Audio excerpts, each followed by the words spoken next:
வணக்கம் வியூவர்ஸ். இந்தியாவின் பழமையான மொழிகள்ல ஒண்ணு சமஸ்கிருதம். இதுலதான் இந்து மதத்தின் ஆதி புனித நூல்கள் எழுதப்பட்டிருக்கு. இதுல சிரஞ்சீவின்னு, அதாவது நீண்ட நாள் வாழும் 7 மனிதர்களை பத்தின வியக்கத்தக்க குறிப்புகளும் அடங்கி இருக்கு. அவங்கெல்லாம் யாரு, அவங்க மட்டும் எப்படி நீண்ட நாள் வாழ்றாங்க, வாங்க டெம்பிள் ரகசியத்துல தெரிஞ்சுக்கலாம். நீண்ட நாள் வாழும் 7 மனிதர்கள் பட்டியல்ல 7வது இடத்துல இருக்கிறவரு அஸ்வத்தாமன். இவரு மகாபாரதத்தின் படி துரோணாச்சாரியாருக்கும் கிருபிக்கும் மகனா பிறந்தவரு. எல்லா ஆயுதங்களையும் இயக்க தெரிஞ்ச இவர் குருக்ஷேத்திர போரின் போது கௌரவர்கள் சார்பா போரிட்டாரு.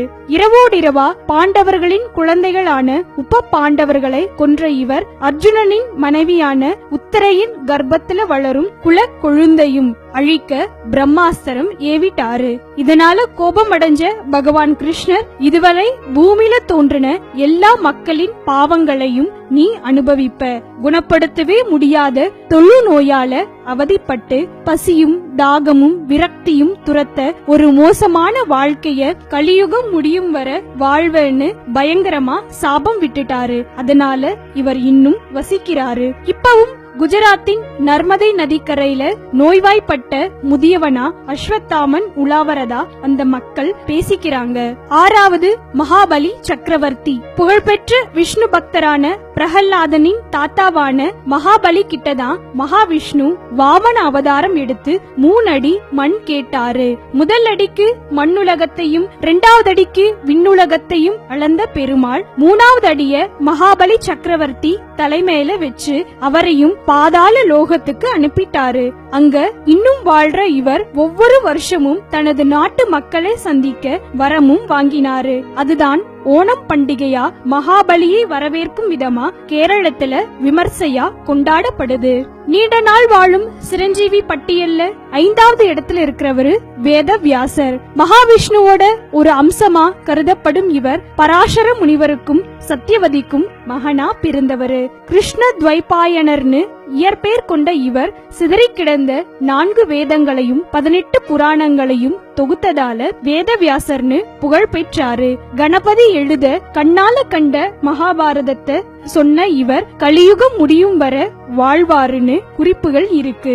4வது ஹனுமார். அஞ்சனைக்கும் வாயு பகவானுக்கும் பிறந்தவரான ஹனுமான் ருத்ர அம்சமா ராமாயணத்துல புகழ் பெற்றவரு. இலங்கையில முதல்ல சீதையை கண்டுபிடிச்சது, லக்ஷ்மணனுக்காக சஞ்சீவி மலைய தூக்கிட்டு வந்தது, அக்னி பிரவேசம் செய்ய இருந்த பரதனோட உயிரை காப்பாத்தினது. இப்படி எத்தனையோ உதவிகளை ராமருக்கு செஞ்ச ஹனுமாருக்கு திருமகளான சீதாதேவி அஷ்டமகா சித்தியையும் சிரஞ்சீவி தன்மையையும் வரமா தந்தாங்க.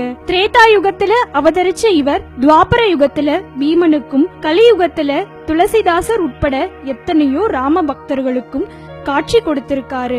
ராம மந்திரம் ஒலிக்கும் இடத்துல எல்லாம் இன்னும் வாழ்ற இவர் சிருஷ்டியின் ரகசியத்தை தெரிஞ்சுக்கிட்டு அடுத்த பிரம்மதேவராக இமயமலையில இன்னும் தவம் செய்யறாரு.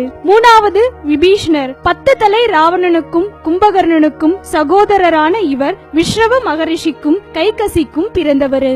அசுர குலத்துல பிறந்திருந்தாலும் சிறந்த ராம பக்தரா வாழ்ந்த இவர் ஆரம்பத்திலிருந்தே சீதையின் சிறை வைப்ப வன்மையா கண்டிச்சாரு. இறுதியில ராவணனோட நிலைப்பாட்ட ஏற்க முடியாம ராமன சரணடைஞ்சு அவருக்கு உதவியும் செஞ்சாரு. இன்னும் சிரஞ்சீவியா வாழும் இவர்தான் முன்பிறவியில பிரகல்லாதனாகவும் கலியுகத்துல ராகவேந்திரராகவும் அவதரிச்சார்னு நம்பப்படுது. நீண்ட நாள் வாழும் சிரஞ்சீவி பட்டியல்ல 2வது இடத்தை பிடிச்சவரு கிருபாச்சாரியார். மகாபாரத யுத்தத்துல கௌரவர்கள் பக்கம் தப்பி பிழைச்சது 2 பேர் தான். ஒருத்தர் அஸ்வத்தாமன், இன்னொருத்தர் அவர் தாய் மாமனான கிருபாச்சாரியார். ரிஷி சரத்வானருக்கும் ஜனபதிக்கும் மகனா பிறந்த இவர் துரோணாச்சாரியாருக்கு அடுத்து பாண்டவர்களுக்கும் கௌரவர்களுக்கும் குருவா இருந்திருக்காரு. துவாபர யுகத்தின் முடிவுல அர்ஜுனனின் பேரனான பரீட்சித்துக்கும் குருவா அஸ்திர சஸ்திரங்களை கற்றுக் கொடுத்த இவர் கலியுகத்துல சப்தரிஷில ஒருத்தரா திகழ போறதா மகாபாரதம் சொல்லுது.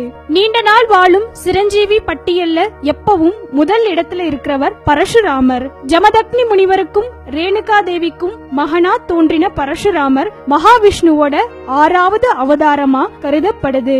சிவபெருமான் கிட்ட இருந்து அம்பையும் கோடாலியையும் வரமா பெற்ற இவர்தான் கேரளாவுல புகழ்பெற்ற களரிய முதல்ல பூமிக்கு கொண்டு வந்திருக்காரு. பீஷ்மருக்கும் துரோணருக்கும் கர்ணருக்கும் குருவாய் இருந்த இவர் கார்த்தவீரியார்ஜுனன் அப்படிங்கிற அரசனால தனது தாய் தந்தையர் கொல்லப்பட்டதற்கு கோபம் கொண்டு ஒத்த ஆளா 21 தலைமுறை சத்திரியர்களை கொன்று குவிச்சாரு. பாசுபதாஸ்திரம், பிரம்மாண்ட ஆஸ்திரம், நாராயண ஆஸ்திரம் இந்த மூன்றையும் பயன்படுத்த தெரிஞ்ச ஒரே மனிதரான இவர்தான் மகாவிஷ்ணுவின் வரப்போகும் கடைசி அவதாரமான கல்கிக்கும் குருவாய் இருந்து எல்லா வித்தைகளையும் அஸ்திர சஸ்திரங்களையும் போதிக்க போறார்னு ஆதாரங்கள் சொல்லுது. இன்னும் இந்த மாதிரி ஆன்மீகம் சம்பந்தமான உண்மைகளை தெரிஞ்சுக்க மறக்காம டெம்பிள் ரகசியம் சேனலை சப்ஸ்கிரைப் பண்ணுங்க.